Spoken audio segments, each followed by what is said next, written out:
अस्सलाम वालेकुम व रहमतुल्लाह। ज़ोहर की 4 रकात फ़र्ज़ नमाज पढ़ने का तरीक़ा क्या है, इसी तरह ज़ोहर में कुल कितनी रकातें पढ़ी जाती है, ये सारी चीज़ें इंशाअल्लाह इस वीडियो में जानेंगे। इससे पहले एक छोटी सी रिक्वेस्ट है आपसे, चैनल पर नए हैं तो चैनल को सब्सक्राइब कर लीजिए और वीडियो को ज़रूर लाइक कर दीजिएगा। आपके एक लाइक से हमें काफ़ी खुशी मिलती है। देखें, ज़ोहर में टोटल 10 रकात नमाज पढ़ी जाती है। 4 रकात सबसे पहले सुन्नत मुअक्कदा, इसका पढ़ना ज़रूरी है। अगर आप नहीं पढ़ते हैं तो गुनहगार होंगे, सख्त गुनहगार होंगे। उसके बाद 4 रकात फ़र्ज़ नमाज पढ़ी जाती है। देन उसके बाद 2 रकात सुन्नत मुअक्कदा, इसका पढ़ना भी बहुत ज़रूरी है। उसके बाद 2 रकात नफल पढ़ी जाती है। अगर आप चाहें तो पढ़ सकते हैं और चाहें तो ना भी पढ़ सकते हैं। पढ़ने पर बहुत ज़्यादा सवाब मिलेगा और ना पढ़ने पर कोई गुनाह भी नहीं मिलेगा। तो आज हम जानेंगे कि 4 रकात फ़र्ज़ नमाज कैसे पढ़ी जाती है और इसी के साथ साथ आप ये सारी नमाजें यानी 4 रकात पहले सुन्नत मुअक्कदा और 2 रकात सुन्नत मुअक्कदा बाद की और इसी तरह 2 रकात नफल की नमाज पढ़ने का भी तरीक़ा इसी फ़र्ज़ नमाज के साथ हम सीख लेंगे, जान जाएंगे। तो आइए वो तरीक़ा जानते। देखें, सबसे पहले अच्छी तरह वज़ू करना है। ज़ोहर के वक्त सबसे पहले अच्छी तरह वज़ू करना है। देन उसके बाद हमें नियत करना है। दिल की नियत भी काफ़ी होगी, ज़ुबान से ज़रूरी नहीं है। आप लोग ज़ुबान के पीछे बहुत भागते हैं, नियत के पीछे बहुत भागते हैं। तो याद रखिए, दिल में अगर है ना, इरादा है ना, वही काफ़ी होगा। अदरवाइज़ अगर आप चाहते हैं कि हम ज़ुबान से करें तो अच्छी बात है, इस तरह करें। मैं नियत करता हूँ 4 रकात ज़ोहर की नमाज फ़र्ज़ खुदा ताला के वास्ते, मुँह मेरा काबा शरीफ की तरफ, अल्लाहु अकबर अल्लाहु अकबर कहते हुए नियत बांध लें नाफ के नीचे। अगर औरत है तो सीने पर, मर्द है तो नाफ के नीचे। के बाद आपको पढ़ना है सुब्हानकल्लाहुम्मा व बिहम्दिका व तबारक अस्मुका व तआला जद्दुक व ला इलाहा गैरुक। देखें, यहाँ पर एक बात का ध्यान रखें, अगर आप किसी इमाम के पीछे पढ़ रहे हैं तो इतना पढ़ने के बाद यानी सना पढ़ने के बाद आपको खामोश रहना है। अगर आप तन्हा पढ़ रहे हैं तो सना पढ़ने के बाद औज़ बिल्लाह बिस्मिल्लाह पढ़ें, उसके बाद अल्हम्दु शरीफ यानी सूरह फातिहा पढ़ें। देन उसके बाद कोई सूरह, जो सूरह आपको याद है वो सूरह पढ़ लें और पढ़ने के बाद रुकू कर लें।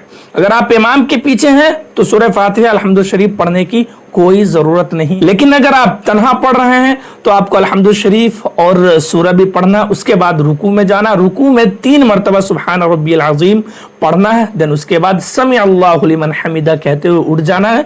उसके बाद आपको सजदा में जाना। सजदा में जाने के बाद 3 मरतबा सुब्हान रब्बियल आला पढ़ने के बाद आपको कौमा करना है। फिर उसके बाद आपको क्या करना, दूसरे सजदे में जाना। दूसरे सजदे में भी 3 मरतबा सुब्हान रब्बियल आला पढ़कर डायरेक्ट आप दूसरी रकात के लिए खड़े हो जाएंगे। इस तरह से आपकी 1 रकात कंप्लीट हो गई। फिर उसके बाद अब आपको दूसरी रकात में सना नहीं पढ़ना है, बिस्मिल्लाह पढ़ना है, अल्हम्दु शरीफ पढ़ना, जो सूरह आपको याद हो वो सूरह पढ़ लेना है, मिला लेना। फिर उसके बाद आपको रुकू करना है, रुकू से उठना है, सजदा करना है एक, फिर दूसरा सजदा करना। फिर आपको क्या करना, अब 2 रकात जैसे कंप्लीट हो, उठना नहीं है, बैठ जाना है तशहुद में, क़ायदा ऊला में। बैठने के बाद आपको सिर्फ और सिर्फ अत्तहियात पढ़ना है। अत्तहियातु लिल्लाहि वस्सलावातु वत्तय्यिबातु अस्सलामु अलैका अय्युहन नबी व रहमतुल्लाहि व बरकातुहू, अस्सलामु अलैना व अला इबादिल्लाहिस सालिहीन, अशहदु अल्ला इलाहा इल्लल्लाह। अशहदु अल्ला इलाहा इल्लल्लाह पे जैसे आएंगे, अशहदु अल्ला इलाहा इल्लल्लाह, ज्यादा उंगली को बिल्कुल यूं खड़ा भी नहीं करना है, क़िबले रुख होना चाहिए, समझ रहे हैं। अशहदु अल्ला इलाहा इल्लल्लाह पे आपको उंगली को गिरा देना है। जैसे तशहुद मुकम्मल हो, आपको तीसरी रकात के लिए उठ जाना है। और तीसरी रकात में अब आपको एक चीज़ का ध्यान रखना पड़ेगा, बिस्मिल्लाह करें, उसके बाद अल्हम्दु शरीफ पढ़ें और तीसरी रकात में आपको कोई सूरह नहीं पढ़ना है, समझ रहे हैं। सिर्फ अल्हम्दु शरीफ पढ़ के आपको रुकू करना है और रुकू से उठना है, फिर सजदा करना है और तीसरी रकात कंप्लीट करके चौथी रकात के लिए डायरेक्ट उठ खड़े होना है। चौथी रकात के लिए जैसे आप खड़े होंगे, फिर आपको क्या करना है, बिस्मिल्लाह पढ़ना, अल्हम्दु शरीफ पढ़ना, सिर्फ और सिर्फ अल्हम्दु शरीफ, कोई सूरह नहीं पढ़ना है, ٹھیک ہے. اس کے بعد آپ کو پھر کیا کرنا ہے, رکوع کرنا ہے. رکوع کرنے کے بعد دونوں سجدے کرنا, اور دونوں سجدے کرنے کے بعد اب آپ کو بیٹھ جانا ہے, قاعدہ اخیرہ کرنا ہے. قاعدہ اخیرہ کرنے میں آپ کو کیا کیا پڑھنا ہے, تحیات پڑھنا ہے. اس کے بعد آپ کو درود شریف پڑھنا ہے. درود شریف اس طرح پڑھیں, اللہم صلی علی محمد وعلی آل محمد کما صلیت علی ابراہیم وعلی آل ابراہیم انک حمید مجید, اللہم بارک علی محمد وعلی آل محمد کما بارکت علی ابراہیم وعلی آل ابراہیم انک حمید مجید. اگر یاد نہیں ہے تو آپ یہاں سے یاد کر سکتے ہیں. اس کے بعد آپ کو دعائے معصورہ پڑھنا ہے, اللہم انی ظلمت نفسی ظلما کثیرا ولا یغفر الذنوب الا انت فاغفر لی مغفرۃ من عندک وارحمنی انک انت الغفور الرحیم. اگر آپ کو یہ دعا یاد نہیں ہے تو آپ کچھ بھی دعا مانگ سکتے ہیں, جو بھی یاد ہو آپ کو, قرآن کی آیت ہو یا پھر کوئی اور دعا ہو وہ پڑھ سکتے ہیں. اگر وہ بھی نہیں پتا ہے تو کوئی بات نہیں, کوئی دقت نہیں ہے, آپ سلام پھیر لیں, آپ کی نماز ہو جائے گی. امام کے پیچھے پڑھ رہے ہیں تو ثنا کے بعد آپ کو کچھ نہیں پڑھنا ہے, صرف اور صرف رکوع سجدے میں وہ پڑھنا ہے سبحان ربی العظیم, سبحان ربی الاعلیٰ. اسی طرح قاعدہ اولیٰ میں التحیات پڑھنا ہے, قاعدہ اخیرہ میں التحیات, درود شریف, دعائے معصورہ پڑھنا ہے, اور جس طرح امام کرے اسی طرح آپ کو کرنا ہے. بس اتنا پڑھنا ہے. اگر آپ تنہا پڑھ رہے ہیں تو سب کچھ پڑھنا پڑے گا آپ کو.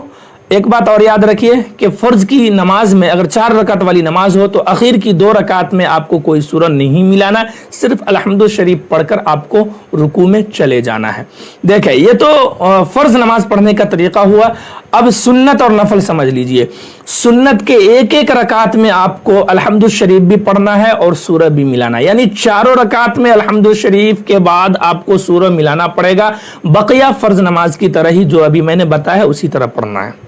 اسی طرح نفل نماز میں کیونکہ پڑھنا ہے, نفل نماز تو 2 ہی رکعت کی ہوتی ہے, 2 رکعت کر کے پڑھی جاتی ہے, تو دونوں رکعت میں آپ کو سورہ پڑھنا ہے, الحمد شریف پڑھنا ہے, اور بقیہ جو چیزیں ویسے ہی ہے جو فرض میں پڑھی جاتی ہے.